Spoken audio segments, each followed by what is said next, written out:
On ne compte plus le nombre de livres écrits sur l'affaire de Rennes-le-Château. Mais quand Jeff le chaman m'a appelé pour me parler de son livre, tout juste publié, qui aborde le sujet selon l'angle de la langue des oiseaux, il a piqué ma curiosité. Une petite visite de Rennes-le-Château, montrer des choses qui passent un petit peu inaperçues et qui méritent d'être considérées,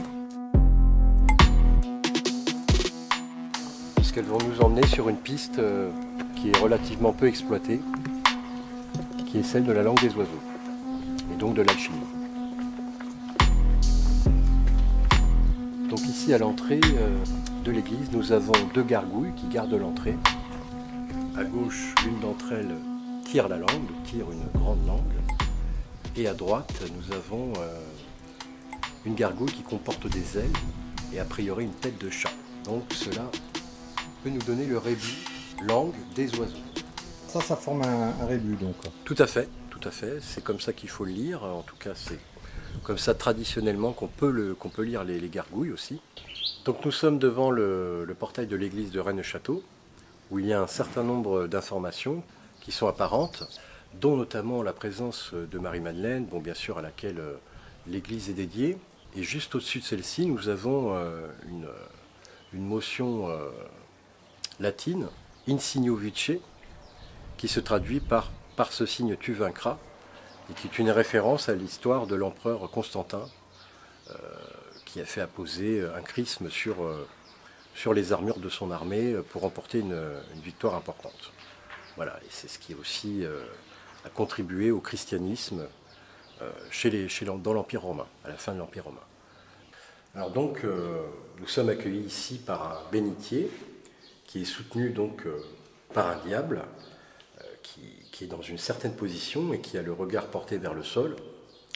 Et dans ce bénitier, donc, nous pouvons trouver beaucoup de choses, mais nous retrouvons notamment cette fameuse appellation « par ce signe, tu le vaincras ». Alors, le a été rajouté. Cela peut s'expliquer, mais bon, ça demanderait un petit peu de temps pour expliquer tout ça. Mais le peut faire éventuellement référence à la lettre L, ainsi qu'au dieu hébraïque El, qui est le dieu de la lumière. Ce qui peut déjà nous indiquer éventuellement une piste pour interpréter l'identité, la véritable identité du diable, qui est appelé très souvent Asmodée, mais qui peut très bien aussi s'interpréter d'une autre façon pour nous emmener sur une autre piste qui, semble-t-il, serait plus cohérente. Une fois passé l'étape du bénitier, nous arrivons naturellement face à une autre scène biblique, qui est celle du baptême. Et comme nous pouvons le constater, Jésus est à peu près dans la même position que le diable à l'entrée. Et effectivement, Jean-Baptiste effectue le baptême via une coquille Saint-Jacques, donc qui sert aussi de bénitier situé au-dessus du diable. Donc, par ce fil conducteur, eh bien, on semble nous souffler l'idée qu'il faudrait trouver un lien entre Jésus et Lucifer. Alors, qui est Lucifer ? C'est un nom latin à la base qui se traduit par l'étoile de Vénus, la planète Vénus, qui est l'étoile du matin et l'étoile du soir, c'est-à-dire celle que l'on voit la première luire dans le ciel avant toutes les autres, et aussi la dernière par conséquent. Donc l'étoile la plus lumineuse du système solaire. Donc c'est une porteuse de lumière, et on peut retrouver un passage de la Bible évoqué et aussi qui associe Jésus à l'étoile du matin. Donc ce qui établit le lien entre nos deux figures et qui nous donne déjà un fil conducteur pour poursuivre bien sûr l'interprétation de l'Église. Très bien, donc Marie-Madeleine est une figure centrale dans l'église de Rennes-le-Château, et je dirais plus généralement dans l'œuvre de restauration qu'a appliquée Saunière, puisqu'elle est représentée pas moins de 5 fois dans l'église. Et nous avons aussi la tour Magdala, qui y fait référence, bien entendu.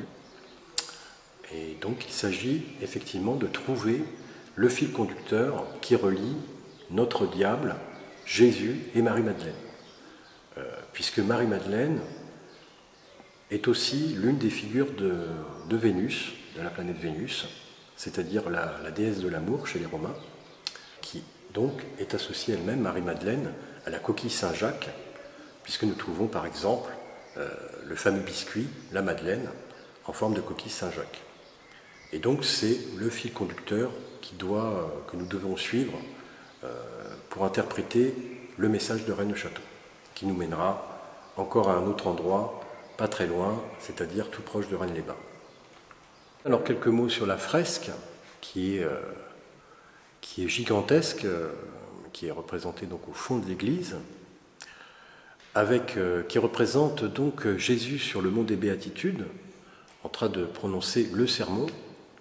Et nous avons une nouvelle sentence qui est accompagnée juste en dessous de la scène, qui nous dit donc « Venez à moi, vous tous qui souffrez et qui êtes accablés, et je vous soulagerai », qui est encore une fois une référence à un passage biblique, mais quand nous prenons l'original dans la Bible, les mots ne correspondent pas exactement. Le message reste le même, mais volontairement, ici à Rennes-le-Château, nous avons une autre version. Et c'est là, par exemple, que nous pouvons faire usage de la langue des oiseaux, mais nous pouvons en faire usage à plein d'autres occasions. C'est-à-dire que ce qu'il y a à décrypter, c'est « vous tous qui souffrez et qui êtes accablés », nous pouvons le lire « vous tous qui souffrez et qui êtes s'accablés ». Alors, nous trouvons effectivement un sac de blé percé au bas de la fresque. Alors, beaucoup de chercheurs ont interprété ça comme du blé, de l'argent. En argot, le blé, c'est de l'argent. Seulement, nous pouvons encore trouver autre chose, d'un peu plus profond, je dirais, puisqu'en transposant le mot « pain » en anglais, dans la langue anglaise, nous trouvons le mot « pain ». Et « pain » qui se traduit par « souffrance ». Donc nous sommes exactement dans la bonne interprétation. Alors pourquoi le blé serait-il associé à la souffrance? Pour plusieurs raisons. Premièrement, c'est associé à la mort. Pourquoi? Parce que la mort est toujours représentée avec une faux à blé. Donc symboliquement, nous représentons ces blés qui, une fois mûrs, vont être fauchés. C'est une première chose.